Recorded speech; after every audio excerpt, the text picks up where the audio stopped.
I'm joined by my guest, Lucas Gage and Brick. He is a U.S. Marine Corps veteran, author, and philosopher. In Washington, we have Michael Maloof. He is a former Pentagon senior security policy analyst. And in Dublin, we have Chay.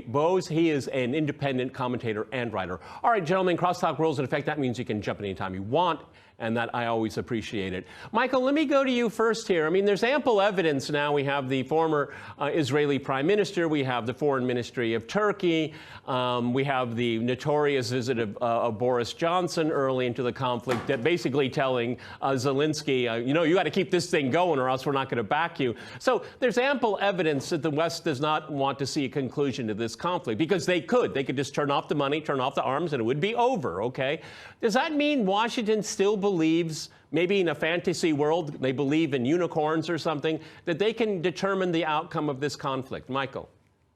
Well, they thought they could until they realized they couldn't, and now they're desperate. This whole episode is being driven by ideology, by our neoconservatives within the Biden administration. They are hell-bent on not only moving NATO into Ukraine, but isolating, if they can, Russia, and they're not succeeding. And there's a lot of trepidation now occurring within the United States, increasing, I should say. We're not there yet, to try and wonder, well, just how long is this thing going to go, and what's the whole point?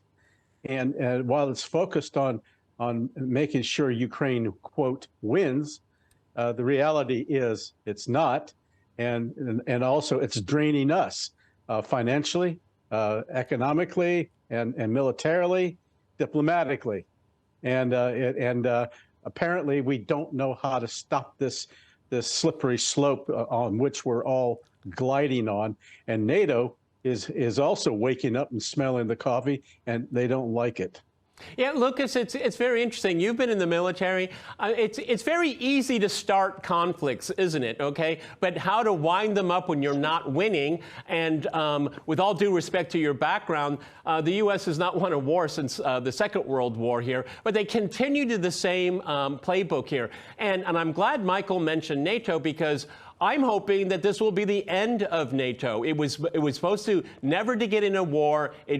Talk about unprovoked. I mean, they baited the Russians into this conflict, and now they're beginning to have second thoughts. And if you look at what the Hungarians are having to say, the Croatians, it's beginning to. And I think those type of statements doubting this conflict really resonates to the rest of the European Union. Your thoughts, Lucas?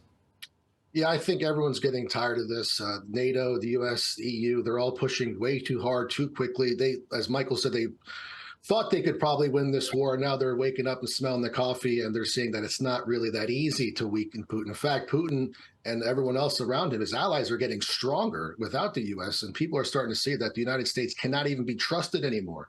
So this whole thing is going to end up pretty bad for us here in the West. And, frankly, I look forward to a multipolar world where it's much more fair, rather than having this bully, my country, pushing people around with this rules-based order, which is basically American exceptionalism. Do whatever we want, but no one else could do anything. Russia doesn't have their own security interests. We have to push them into this war because we want to expand our influence around the world. So, yes.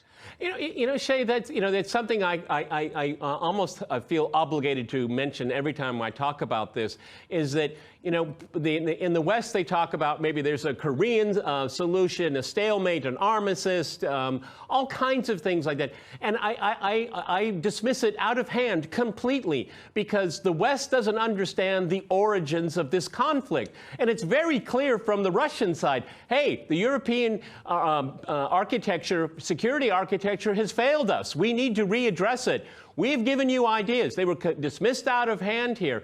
So the way this thing is going to end is going to have to recognize those security demands here. And the West doesn't seem to wake up to that. Go ahead in Dublin. Yeah, absolutely. And as Michael and Lucas both say, we have a problem in the West with this sort of long-distance projection into Ukraine and into Russia. If there's any nation on earth that understands what long war is and what the impacts of war are, like with 26 million people dead in the Second World War. I mean, it's delusional to think that policy analysts, in Downing Street and in Washington are going to come up with the solution. You got to remember, the Minsk 1 and 2 Accords are widely recognized as being the solution to this war before it ever happened.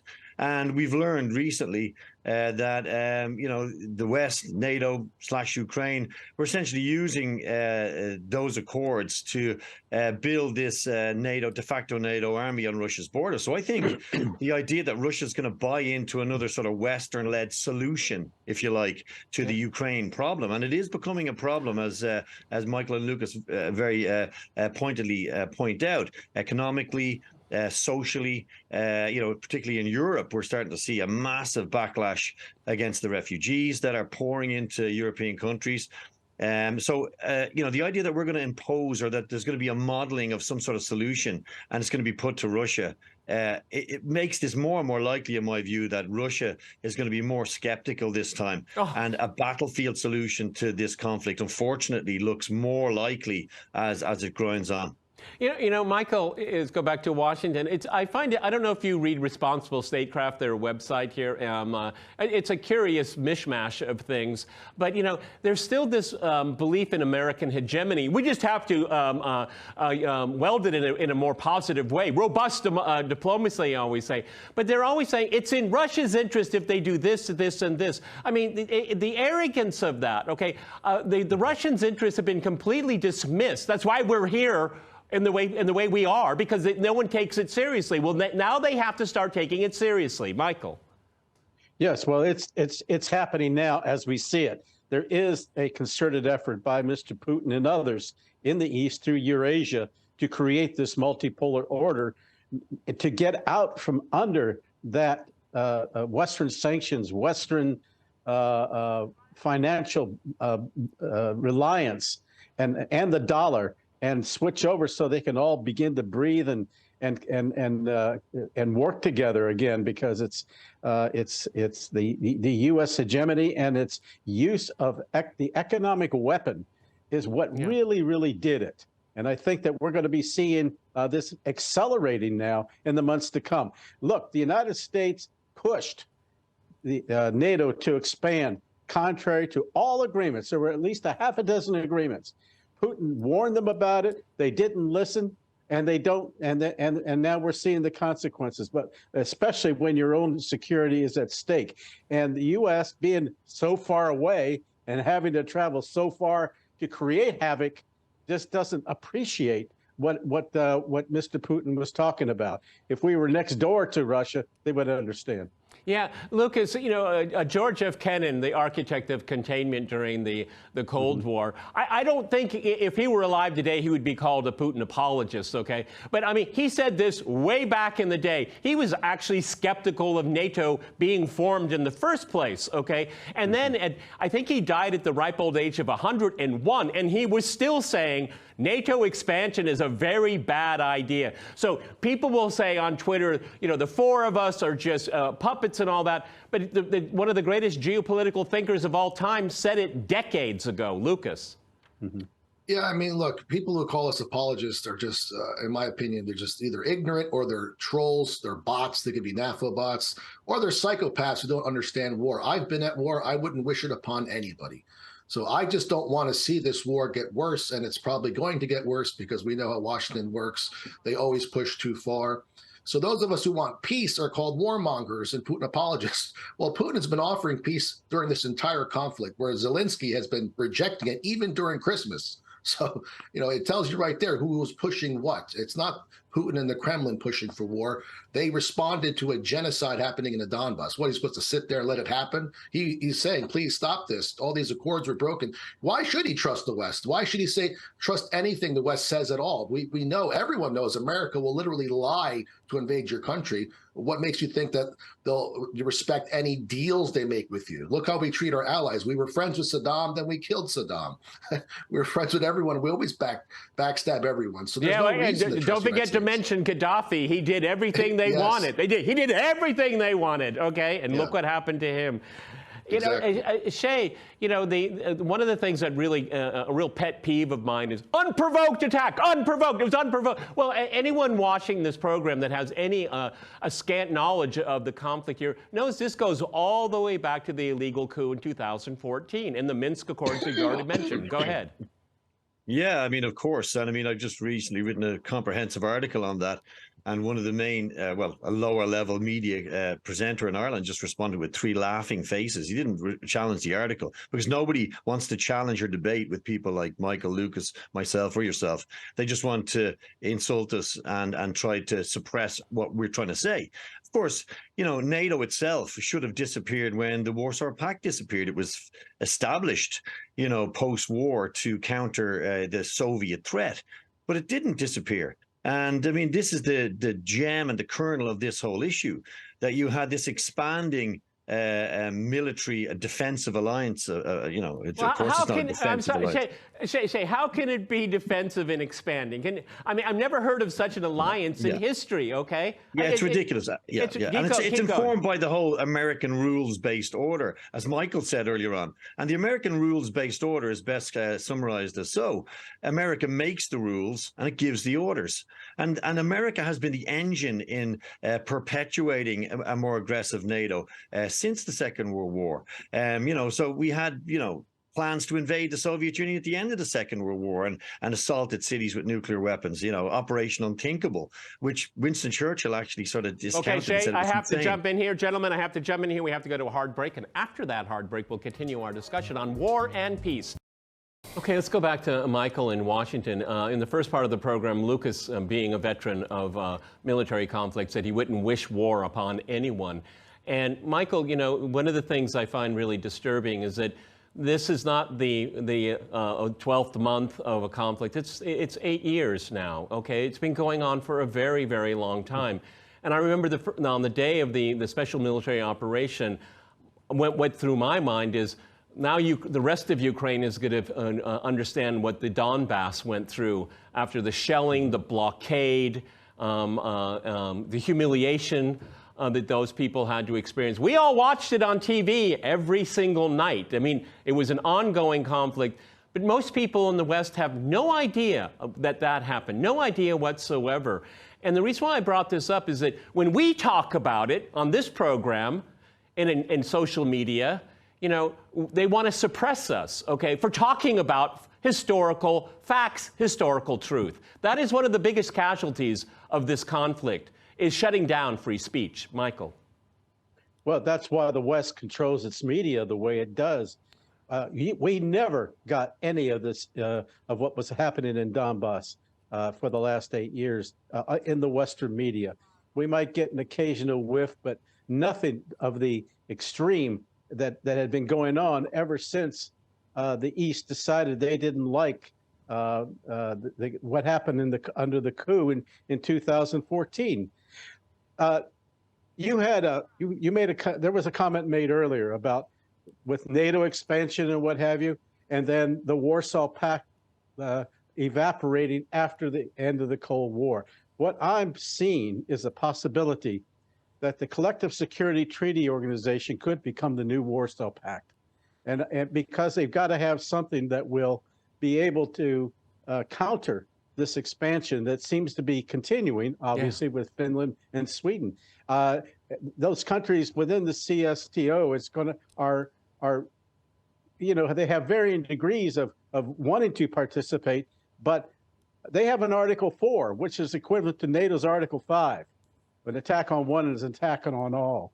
And if the Federation is hit once again by heavy weapons from Ukraine, I think we're going to see at least Belarus coming into the act as part of that commitment, and it'll be brought on by the West, not by an initiative by Russia or Belarus, but in response as an Article 4 event.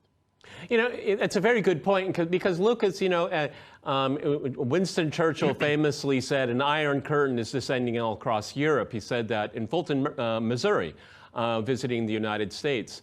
But it's the West creating an iron curtain now, and it's in every way. It's economic, it's financial, it's diplomatic, it's informational. They're the ones that want to shut off, they control. But by doing so, and it's already been mentioned here in this program, the West is isolating itself. They're self-owning themselves. Lucas.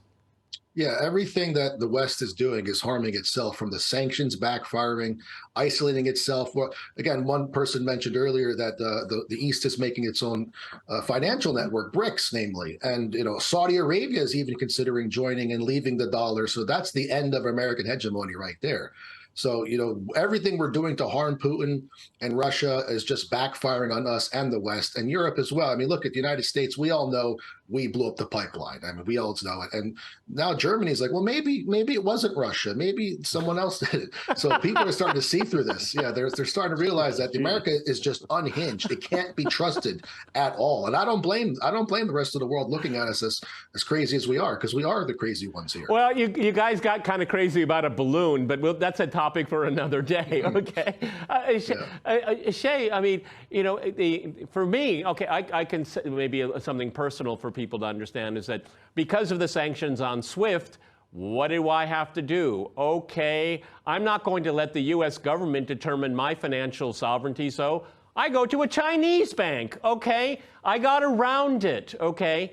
And the SWIFT system degrades itself because it's been mentioned on this program already. Everybody's going to flee it because I don't want to be sanctioned. I didn't do anything, okay? Collective punishment here. So, Chay, I mean, the world has options, and there are ample number of options here. But this arrogance of the post-war era in the West, they still think that everyone wants to be like them. Well, you know what? We don't. Go ahead, Chay. Yeah. Absolutely. And I think the other thing that's very important is this talk about seizing Russian assets. There is an international sort of community which operated fine prior to this, event, where we, now there's talk of seizing, trillions of dollars, basically. And, other developing countries and nations are looking at the United States now and saying, look, I don't really want to play with this guy anymore because, if he likes my version of democracy, he comes into my country and he hollows us out from the inside. If he doesn't like it, our president ends up hanging from a tree and our economy ends up destroyed. Afghanistan, Libya, Syria, Iraq, the list is endless. But I think what's really important as well to understand is that this war against Russia, it's from the Anglosphere. It's from the UK, basically, and the United States. I mean, I still believe that there are intelligent and, pragmatic heads in parts of Europe who are really worried about this juggernaut with no brakes. I mean, we've got, I think we're on to the 10th sanctions package. Yeah. And if you look at the 10th sanction package, if the first sanction package was meant to cripple Russia, we're on the 10th one now. That should tell policymakers and the populations of Europe something.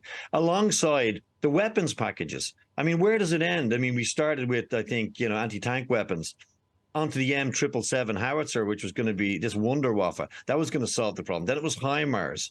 Now it's, the Iron Dome and it's the Patriot systems. But, as I said at the start, the Russian people understand war. There's not a Russian family, and I've got family in Russia myself. There's not a family in Russia who doesn't understand this, the impact of this. And I think they're in this potentially for the long war. I just don't think Europe and America have it in the tank. Yeah, Michael, it's one of the most befuddling things for me because I just don't understand Europe's behavior other than it's just coercion from Washington, and they use their lapdog in London as an enforcer, okay, as the muscle, okay, because the impact on Europe, I mean, not only just economic here, but on civil liberties, again, freedom of speech, which has always been a bit wobbly in Europe, but it's even more coerced right now. I mean, it's so puzzling watching people work against their own interests, okay? And I hope people will, say, hey, enough is enough. But there's coercion. You can be canceled. They can go take your bank account. I mean, this is very authoritarian. Michael. Yeah, well, we see it. We see it every day. I was talking to our mutual friend, Alistair Crook, earlier this morning, and he can't even get RT in the EU. So much for democracy, which was the basis for joining that organization along with NATO. It's pathetic. and that's why you're seeing an acceleration by Russia now with the creation of the SPFS, or their version of the SWIFT system, and it's accelerating. I mean, they're getting many customers so that trade can go on, and basically the SFPS is basically the messaging system for the Bank of Russia, and it's linking in with messaging systems with Iran, China, and even Turkey, and it's growing with all these other countries. So this is the response to the sanctions that the United States has been imposing on everybody. Well, yeah, but and Michael, the key to American hegemony has always been the dollar, not tanks. That's right. It's been money. Right. And now it's being challenged. And now it's being challenged here. Lucas, I don't want to, just pick your brain for military things, but since we have a veteran on the program here, I've always thought, sending these our military technologies to Ukraine, and do they actually work as well as they always claim? Because this is the first, you can send it to Iraq, Afghanistan, you can fight herdsmen with AK-47s, but Russia is a peer power to the United States when it comes to conventional. I mean, are these weapons going to be as effective as a lot of people think? Because to date, they haven't been. They're just going to melt like everything else. Lucas. Well, there's talk of sending Patriot missiles. That you need 6 to 9 months of training, and that's training an American soldier who could speak English. So there's going to be a language barrier, and are they even going to get there in time? I mean, is Russia going to, really crush Ukraine soon and won't even get there in time? Just like we're supposed to send 31 Abrams tanks, they're not going to get there in like 9 months or so.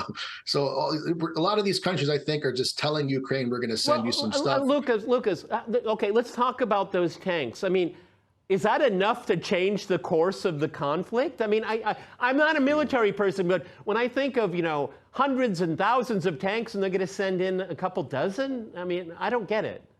Yeah, it's just a gesture. It's not going to do anything at all. Even if they had Patriot missiles, even if we gave them the best technology, even if we gave them F-22 Raptors, we can't send all of them, and we can't send enough of them, and they're not going to get there in time. Russia is going to start pushing really hard now, and everybody knows it. So, these are just, to me, gestures telling Ukraine to keep fighting to the last Ukrainian, because they are being sent to the slaughter in hopes to weaken Russia, and it's not working. And the West knows it's not working. I just wish the Ukrainians would realize they're being played so they could stop. Well, I think, Chay, I think we have 50 seconds left here. I mean, history will judge the leadership in Kiev for bringing the, because people talk, Ukraine's a victim. No, Ukraine is a volunteer in this. They volunteered to be cannon fodder. 30 seconds, my friend in Dublin. Go ahead. Yeah, I think we have to really trace back to the origins of this conflict where, Ukraine assaulted its own people in the east. And, Russia could have, and some analysts suggest militarily should have gone over the border in 2014 when that happened. And this war would have been much shorter. But instead, a de facto NATO army was created, 10,000 men a year. And the result was almost inevitable, in my view. Yeah, well, history will judge a lot of people in power today very, very harshly for a conflict that never should have started in the first place, and which Russia tried very hard to avoid. That's all the time we have, gentlemen. I want to thank my guests in Brick, Washington, and in Dublin.